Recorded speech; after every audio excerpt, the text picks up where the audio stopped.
pertama, saudara di Treskrimum Polda Jambi berhasil mengungkap kasus perampokan yang terjadi di Talang Bukit Sungai Bahar dan Desa Pancamulya, Unit 3 Sungai Bahar.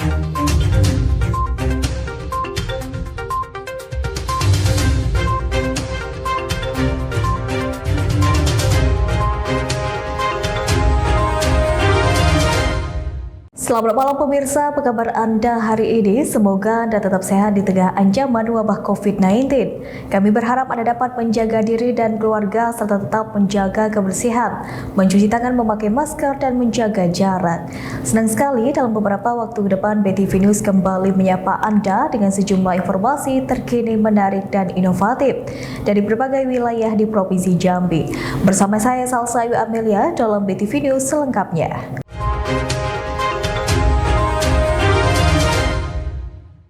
Berita pertama, saudara di Treskrimum Polda Jambi berhasil mengungkap kasus perampokan yang terjadi di Talang Bukit Sungai Bahar dan Desa Pancamulya, Unit 3 Sungai Bahar.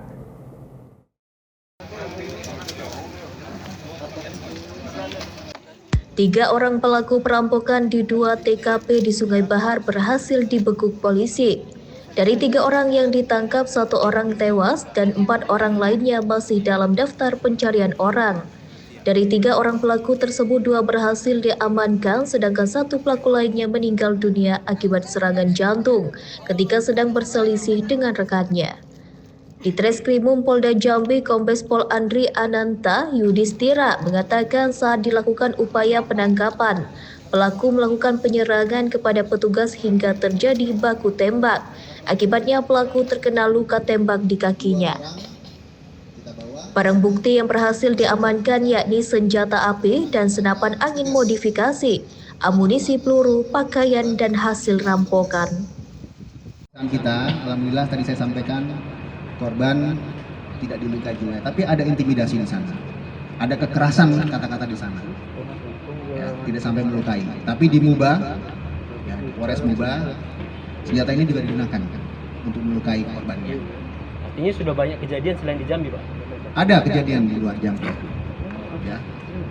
Tadi saya sampaikan penangkapan di sana juga ada dasar laporannya. Makanya kami berkoordinasi dengan Polres Muba dan Polsek Sungai Lilin.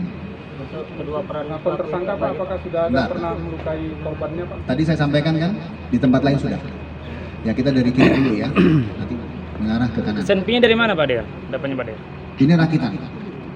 Ya, kita akan dalami bagaimana dia perolehannya. Tapi ini rakitan bukan organik. Tapi sudah otomatis Pak ya? Kenapa? Masih manual atau otomatis?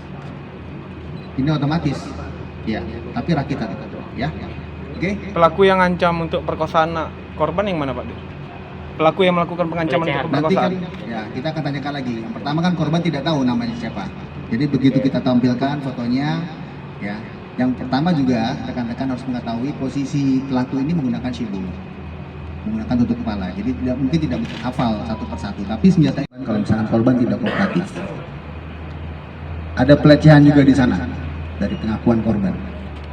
Sampai ada kata-kata yang kurang tepat juga, yang kurang pas juga terhadap seorang wanita. Jadi kenapa tadi di awal saya sampaikan bahwa kelompok ini dalam aksinya kejam dan sadis. Kalau korban tidak kooperatif, apa yang diminta sama pelaku ini tidak diberikan, mungkin korban bukan hanya kehilangan hartanya, bisa juga kehilangan jiwanya. Ya, ini terhadap 2 TKP yang hasil dari penyelidikan dilakukan oleh Satreskrim Polres Muara Jambi, kemudian Subdit Jatanras yang di dalamnya ada Resmob. Kita bisa mengidentifikasikan pelaku. Kita bisa menangkap pelaku yang kebetulan saat itu penangkapannya di wilayah Provinsi Sumatera Selatan. Kita bekerja sama dengan Polres Muba, ya, dengan Sungai Lilin, Polsek lebih tepatnya karena TKP penangkapannya di daerah Sungai Lilin, di wilayah Polsek Sungai Lilin. Kita bekerja sama dengan Polres Muba dan juga. Tapi otaknya, ya, mohon maaf tadi ada 3 tersangka, ya. Yang pertama adalah inisialnya S sebagai eksekutor, kemudian ada namanya H alias T. Ini sebagai otaknya. ya, yang kemarin sudah meninggal dunia dan sudah kita makamkan. Kemudian yang terakhir yang sudah kita amankan dari 7, 3 yang kita amankan saudara P alias D. Mereka berdua eksekutor. Barang bukti yang udah dijual pelaku digunakan untuk apa, Pak? Yang pertama, uang sudah digunakan untuk kehidupan sehari-harinya para pelaku. Ya, kemudian ini ada beberapa uang yang kita sita, contohnya ada uang 1,2 juta, kemudian barang bukti dan barang bukti hasil kejahatan yang masih perhiasan ini yang masih utuh, ya, yang masih utuh yang insya Allah hari ini kita akan serahkan kepada korban. Cukup banyak, Pak. 100 juta lebih, 150 juta lebih. Ya. Oke. Dari 2 TKP itu, Pak ya? 2 TKP, betul. Reporter BTV Rio melaporkan dari Jambi.